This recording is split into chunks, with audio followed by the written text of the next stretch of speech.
রাজধানীর মতিঝিলের শাপলা চত্বরে হেফাজতে ইসলামের সমাবেশকে কেন্দ্র করে ঢাকা সহ 4 জেলায় এখন পর্যন্ত 58 জন হত্যাকাণ্ডের শিকার হওয়ার তথ্য নিশ্চিত হতে পেরেছে তদন্ত সংস্থা। শাপলা চত্বর ট্র্যাজেডির দিনে এই তথ্য জানান আন্তর্জাতিক অপরাধ ট্রাইব্যুনালের চিফ প্রসিকিউটর। এই মামলার তদন্ত 90% শেষ হয়েছে উল্লেখ করে তিনি জানান, ক্ষমতাচ্যুত প্রধানমন্ত্রী শেখ হাসিনা সহ 30 জন আসামি হচ্ছেন। জাবেদ আখতারের রিপোর্টে আরও বিস্তারিত। ১৩ বছর আগে ২০১৩ সালের ৫ মে রাজধানীর মতিঝিলের শাপলা চত্বরে সেদিন সমাবেশ করে হেফাজতে ইসলাম। ১৩ দফা দাবিতে ওই সমাবেশে দিনভর উত্তেজনা ও সহিংসতার পর গভীর রাতে পুলিশ, র্যাব ও বিজিবি যৌথ অভিযান চালায়। এ ঘটনায় সরেজমিন তদন্ত প্রতিবেদনে অন্তত ৬১ জন নিহতের তথ্য জানিয়েছিল মানবাধিকার সংগঠন অধিকার।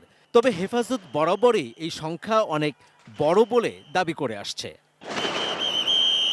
হেফাজতে ইসলামের ওই সমাবেশে গণহত্যা হয়েছে এমন অভিযোগে ২০২৪ সালের ২৬ নভেম্বর আন্তর্জাতিক অপরাধ ট্রাইব্যুনালের চিফ প্রসিকিউটরের কার্যালয়ে অভিযোগ করেন সংগঠনটির যুগ্ম মহাসচিব মাওলানা আজিজুল হক ইসলামাবাদী, যাতে সাবেক প্রধানমন্ত্রী শেখ হাসিনা সহ ৫০ জনের বিরুদ্ধে মানবতাবিরোধী অপরাধের অভিযোগ আনা হয়।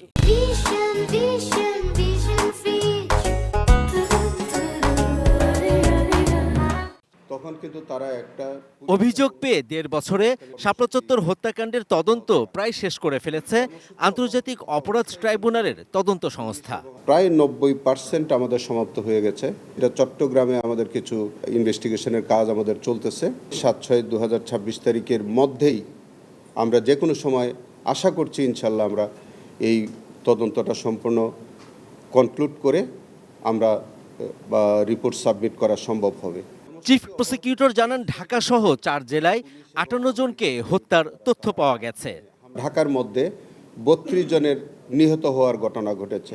পরের দিন নারায়ণগঞ্জে সেখানে কিন্তু আপনার আরও প্রায় 20 জনের মতো নিহত হওয়ার ঘটনা ঘটে এবং একই দিন আপনার চট্টগ্রামেও 5 জন কিন্তু নিহত হয়েছিল, কুমিল্লাতে 1 জন নিহত হয়েছিল। সব মিলিয়ে আমরা এই পর্যন্ত প্রায় 58 জনের নিহত হওয়ার ঘটনা আমরা শনাক্ত করতে পেরেছি, তাদের পরিচয় আমরা পেয়েছি। চিফ প্রসিকিউটর জানান, এই মামলায় আসামি করা হচ্ছে 30 জনকে। প্রধান নির্দেশদাতা হিসেবে থাকছেন সাবেক প্রধানমন্ত্রী শেখ হাসিনা।